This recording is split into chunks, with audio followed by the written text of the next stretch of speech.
নমস্কাৰ বন্ধু বান্ধৱীসকল, আজি আমি বিহু খানা খাইছোঁ। এয়া মাংস বনাবলৈ আমাৰ ৰেডি কৰি থৈছোঁ চব। পিঁয়াজ, আদা, নহৰু, লোকেল মুৰ্গী, আলু, এইফালে বিলাহী, তাৰপিছত এয়া জলকীয়া ভাজি বনাই আছে আমাৰ ৰান্ধনীয়ে। এয়া জলকীয়া ভাজি, মাছ, পচলা আৰু বেঙেনা, জলকীয়া, আদা নহৰু চব দিছে আৰু। এয়া ৰান্ধনীগৰাকী দেখাই দিছোঁ অলপ। মীনাক্ষী গগৈ, এইফালে অঞ্জু গগৈ, এইফালে অমিয়া চেতিয়া, এইফালে ৰূপা ৰাজকুঁৱৰী। নমস্কাৰ, সকলোকে বিহুৰ শুভেচ্ছা জনালোঁ পিছতীয়াকৈ হ'লেও দেই। আমি এতিয়া মানুহ বেছি নহয় বাৰু, 15 গৰাকীমান হ'ম আৰু। এতিয়া বনাই আছোঁ, অলপ পাছত খাম। মানে অলপমান সন্ধিয়াৰ পাছত আৰু খাম আৰু। এতিয়া বনাই ৰেডি কৰি মেলি থৈ দিম, গতিকে আপোনালোককো দেখাম বাৰু খালে। এয়া আমাৰ জুহালতে বনাইছোঁ,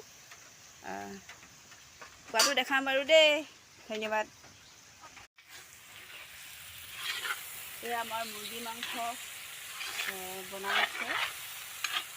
এইখিনি এতিয়া বিলাহী, আলু,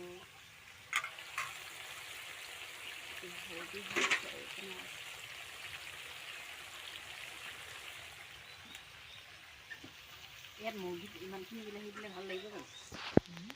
হৈ যাব, বিলাহী দি দিয়া, হৈ যাব, ভালেই লাগিব, মিঠাই লাগিব। ৰংটো উঠিব, কালাৰটো উঠিব, ভাল লাগিব বিলাহী দিলে মুৰ্গী মাংসত। আলু